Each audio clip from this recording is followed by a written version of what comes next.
Os Correios são uma bela empresa? Sem dúvida são uma bela empresa. Uma empresa que presta um serviço importante ao Brasil, mas é uma empresa que corre um sério risco com a evolução do mercado de entregas, com a evolução das grandes empresas como a Amazon, como o DHL, o Federal Express, o UPS, e quantas outras vão vir aí com o Mercado Livre, que estão mudando rapidamente esse mercado.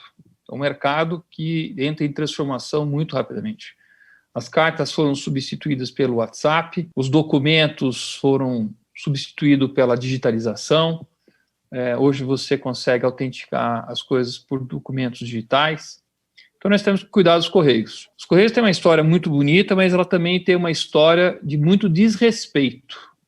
Quando a gente vê o desrespeito que foi feito com os Correios, no escândalo do Mensalão, o desrespeito que foi feito com a administração temerária do Postales, e aí fica a pergunta para o José Rivaldo, onde é que vocês estavam que deixaram o Correio ser saqueado e que vocês estão pagando essa conta? Um Correio que foi saqueado, inclusive, patrimônio nosso, nós brasileiros. Um Correio que teve uma administração completamente politizada por vários partidos. Um Correio que, incrivelmente, tem 35 sindicatos. Eu já vi um sindicato com várias empresas. Eu nunca tinha visto uma empresa com vários sindicatos. Que, inclusive, ocupado com vários cargos aqui, né, mais de 700 cargos ocupados e reservado para sindicalistas. Uma empresa que já foi a joia da coroa e que foi se desgastando e perdendo todo o seu brio, justamente porque pessoas que não têm nada a ver com os Correios começaram a fazer o uso dos Correios. É uma pena, é vergonhoso. Só que nesse momento, a importância de a gente poder fazer com que os Correios se tornem uma empresa de capital aberto ou com economia mista que seja, é de dar a dinamismo da iniciativa privada numa empresa que, se demorar mais, pode virar uma VASP, que era também uma estatal e aí que vendeu já na hora errada e simplesmente virou uma sucata gerando passivos trabalhistas, passivos tributários, todo tipo de passivo. Nós temos que olhar os Correios com muito cuidado, porque os Correios, até certo ponto, ele é muito parecido com a telefonia, que quando estava na mão do Estado, não entregava, custava caríssimo e acabava fazendo com que todo brasileiro se sentisse na Idade Média, porque a gente não conseguia nem ter uma linha telefônica. Demorava 5 anos, você tinha que comprar uma fortuna e pedir, pelo amor de Deus, para o Estado me dar uma linha de telefonia. Hoje a telefonia ela está praticamente todo o Brasil e ampliando mais. Podia ter um serviço até melhor se não tivesse um mercado tão fechado, porque apesar de estar privado, ele ainda é muito fechado, a concorrência é fraquíssima. E esse é o risco dos Correios, de a gente começar a perder um mercado que, inclusive, tem muito valor, muito bem dito pela Janira. O mercado de encomendas não é monopólio dos Correios, mas os Correios têm vantagens competitivas que os outros não têm. O Correio tem imunidade tributária, não paga nenhum imposto. Os Correios não pagam IPVA nos seus veículos. Os Correios não pagam pedágios nas rodovias. Os Correios não têm que participar dos rodízios da cidade de São Paulo.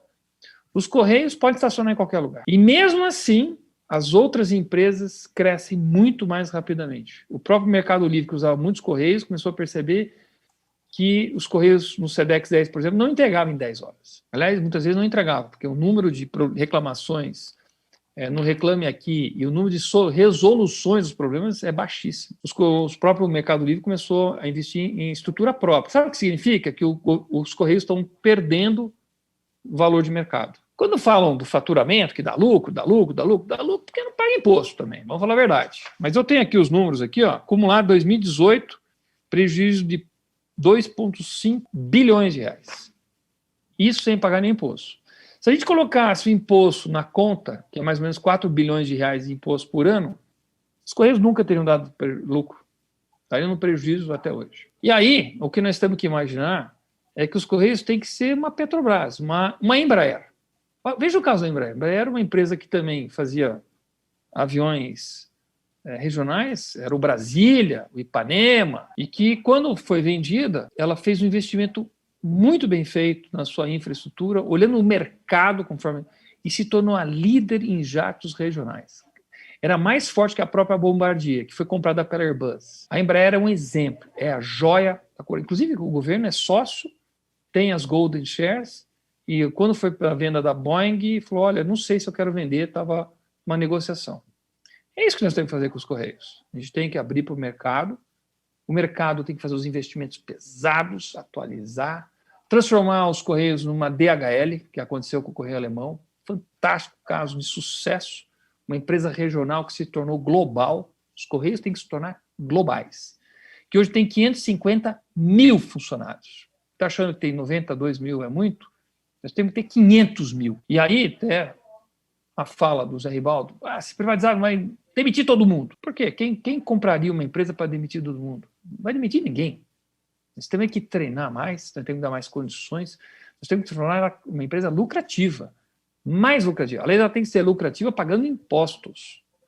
Porque outra questão muito colocada aqui, né, e eu tenho certeza que o Marco César vai falar sobre isso, sobre a distribuição de dividendos irresponsável que os governos fizeram no passado, prejudicando o capital de giro dos Correios. A administração temerária, irresponsável que governos passados fizeram. Não se faz isso com uma empresa privada. Ninguém vai lá e saca os dividendos, deixa ela sem caixa, sem capital de giro para investir.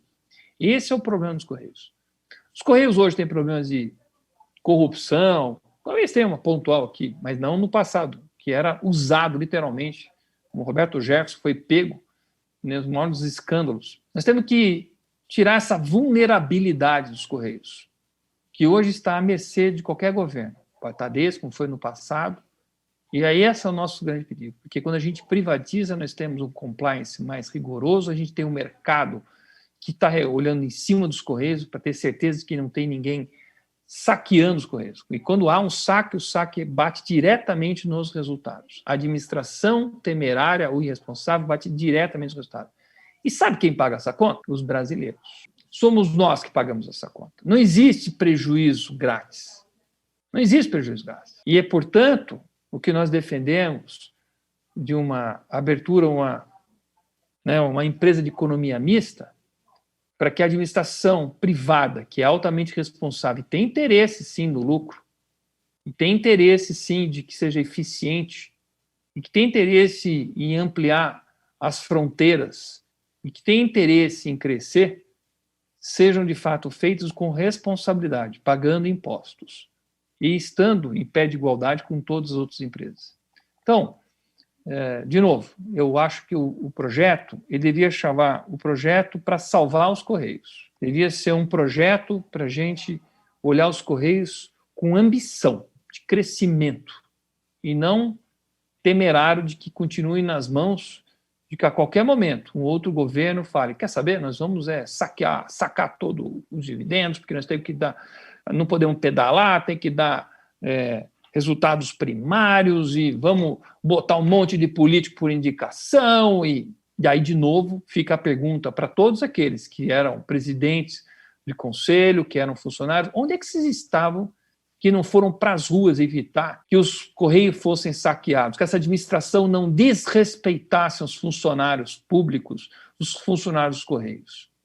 Porque foi uma vergonha. É isso. Muito obrigado.